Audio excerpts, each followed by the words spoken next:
ChatGPT, c'est le logiciel du moment, développé par la société OpenAI, qui permet de converser avec une intelligence artificielle. Cette dernière base ses réponses sur le contexte et les informations qu'on lui donne et peut être utilisée dans différents cas d'application et notamment dans l'aide à l'apprentissage des langues. Et j'ai bien dit l'aide. Mais est-ce un logiciel vraiment fiable pour apprendre l'anglais? Comment pour l'utiliser pour progresser en anglais tout en faisant travailler son cerveau? Quelles sont ses limites? C'est ce que nous allons voir ensemble dans cette vidéo puisque je vais tester cet outil pour vous sur plusieurs aspects fondamentaux de l'apprentissage d'une langue qui sont les conseils pour apprendre l'anglais, la maîtrise de la grammaire et de ses bases, la compréhension écrite, la traduction, l'expression écrite, la pratique de la conversation, l'enrichissement du vocabulaire et bien plus. Je suis Jotman, passionné par l'apprentissage et l'enseignement des langues étrangères depuis maintenant plus de 10 ans. Je parle 6 langues, je suis polyglotte et sur cette chaîne, je vous aide à apprendre ou vous perfectionner en anglais en vous livrant mes petits secrets de polyglotte pour que vous puissiez progresser le plus rapidement possible. Pour chaque test que je vais effectuer sur cette intelligence artificielle, je vais à chaque fois vous donner des méthodes, des astuces pour que vous puissiez aussi pratiquer avec cet outil de la façon la plus efficace possible. Et donc vous allez avoir un petit peu mes recommandations sur comment est-ce que vous pouvez utiliser cet outil, non pas dans le but de tricher, mais dans le but de profiter au maximum de ses capacités pour que vous puissiez en bénéficier et pour que votre anglais puisse en bénéficier afin de progresser en anglais tout simplement. Alors, bon, pour commencer, on va lui poser la question à quoi elle sert dans la thématique de l'apprentissage des langues. C'est parti.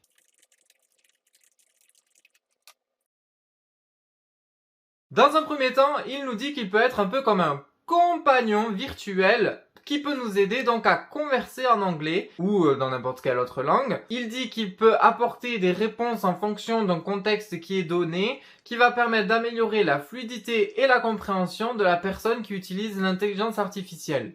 Pourquoi pas, et c'est une bonne promesse puisqu'il y a des personnes qui n'ont malheureusement pas de personnes avec qui elles peuvent pratiquer une langue. Et c'est vrai que du coup, l'étape speaking, que ce soit à l'oral ou à l'écrit par exemple, est assez importante et fondamentale dans l'apprentissage d'une langue puisque vous allez réutiliser en fait ce que vous avez déjà vu à l'écrit ou au niveau grammaire, vocabulaire, etc.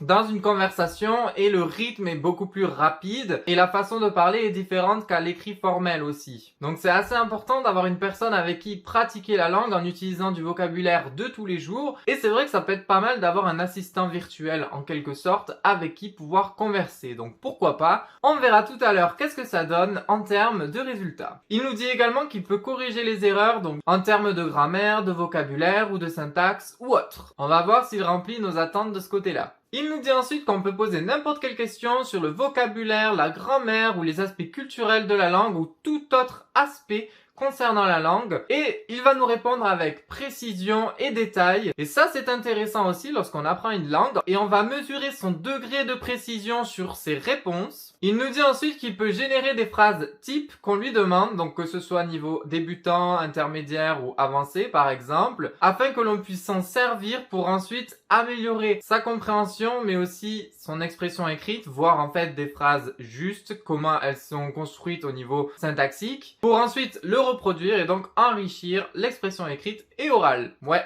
Ça, c'est très intéressant pour le coup. Et ensuite, il nous dit qu'il peut nous aider dans la traduction de textes, donc que ce soit des textes simples ou un peu plus complexes et dans n'importe quelle thématique. Et nous fournir des explications supplémentaires si jamais on ne les comprend pas. Et il précise à la fin qu'il ne se substitue pas à une personne avec qui pratiquer la langue et que donc c'est toujours important d'avoir des personnes avec qui pouvoir pratiquer la langue, que ce soit à l'oral ou à l'écrit. Et c'est toujours bien de le préciser, surtout pour un robot qui pourrait dire qu'en gros c'est monsieur je sais tout et que c'est lui qu'il faut absolument utiliser, et bien là ce n'est pas le cas et c'est assez appréciable pour le coup. Donc au niveau de l'éthique ici, on est pas mal. Maintenant on va lui demander 5 conseils pour apprendre l'anglais quand on est débutant et on va mesurer le degré de précision et de pertinence de ses réponses. Dans un premier temps, il nous dit que maîtriser les bases est essentiel. Donc maîtriser les verbes auxiliaires, les pronoms, les temps verbaux simples, etc.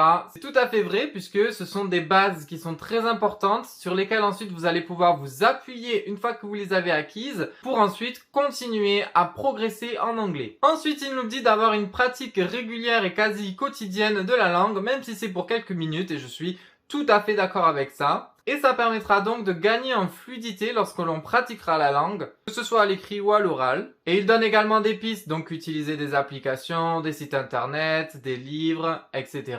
Il propose ensuite d'écouter et d'imiter, et ça c'est totalement vrai et que je faisais personnellement. Vous écoutez par exemple une émission ou une vidéo sur YouTube et vous essayez de reproduire les sons, les intonations et l'accent par rapport à ce que vous entendez à voix haute donc. Et si vous faites ça régulièrement, petit à petit, sans vous en rendre compte, vous allez vous imprégner de la prononciation de la langue et ça va être beaucoup plus intuitif pour vous. Il parle également de pratiquer donc la conversation avec des personnes ou avec des groupes et d'utiliser des ressources variées donc avec différents accents ou différents formats. Ce sont des conseils aussi que je vous donne dans d'autres vidéos, mais en vous expliquant comment mettre en pratique ces conseils de façon concrète pour obtenir des résultats et de façon probante et rapidement. Et il couvre ici un éventail assez large dans l'apprentissage d'une langue, donc que ce soit la compréhension orale, la compréhension écrite, l'expression orale en continu, il couvre pratiquement tous les aspects de la langue et ça c'est plutôt pas mal pour le coup. Donc pour le moment on lui pose des questions assez générales pour voir l'étendue de ses réponses et sa pertinence. Ensuite on ira voir ce que ça donne sur des exemples concrets pour évaluer sa fiabilité encore plus. Il nous a parlé des bases à maîtriser en anglais, il nous a donné quelques exemples. On va voir concrètement qu'est-ce qu'il nous donne comme exemple, comme base de l'anglais.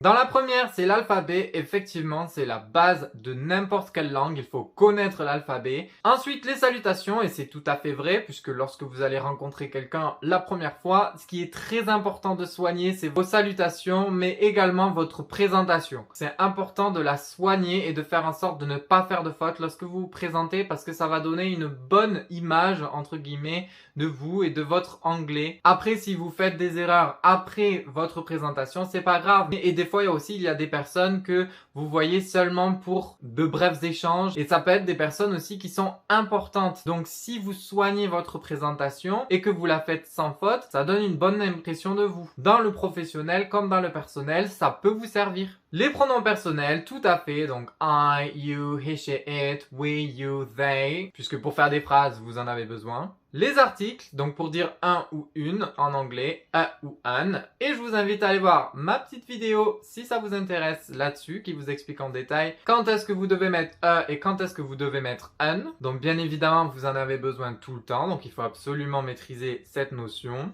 Les verbes auxiliaires, be, have, do, pareil, j'ai fait une vidéo là-dessus et c'est exactement ce qui constitue la base de la langue. Donc il faut absolument que vous les maîtrisiez au niveau simple, d'accord? Parce qu'il y a des niveaux un peu plus complexes, mais niveau simple, c'est-à-dire les temps simples. Voilà, tout ce qui est le présent simple et le passé simple, c'est tout. Past simple, comme on dit en anglais, ou on appelle ça le prétérit aussi. Donc je suis assez d'accord avec lui pour le coup sur les bases au niveau débutant. On va lui poser maintenant une question que pas mal de personnes se posent. Comment est-ce que je peux améliorer ma prononciation en anglais?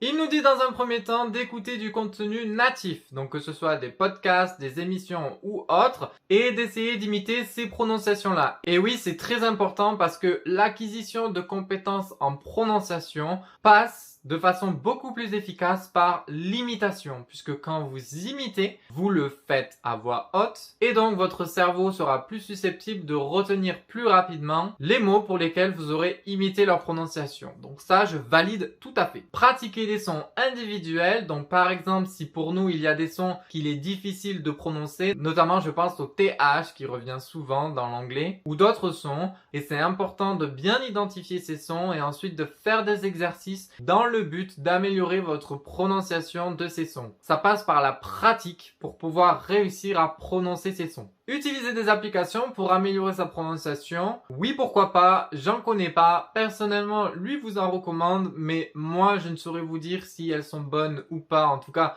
de mon point de vue, puisque je ne les ai jamais utilisées. Dites-moi en commentaire si vous les connaissez ou si vous les testez, donnez-moi votre avis. Ensuite, il nous propose de nous enregistrer, et c'est quelque chose qui peut vous faire peur, et je comprends tout à fait. Oui, ça peut nous faire peur parce que déjà, il y a des personnes qui ne supportent pas leur voix, mais c'est important de vous confronté à votre prononciation pour ensuite que vous puissiez faire des comparaisons avec votre prononciation et celle d'un natif pour voir ce que vous devez améliorer ou pas au niveau des mots que vous avez mal prononcés, de l'intonation, des sons, etc.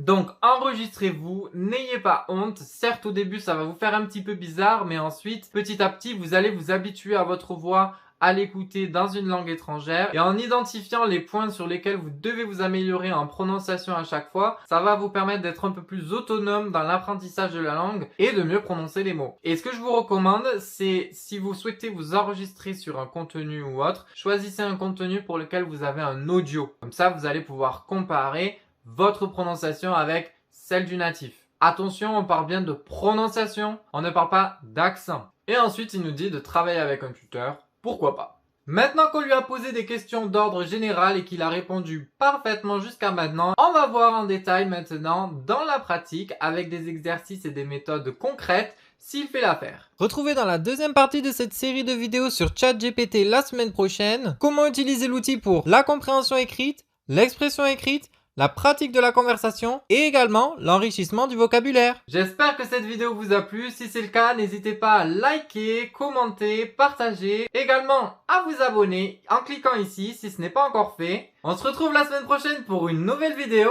Et n'oubliez pas, practice makes perfect. Bye guys!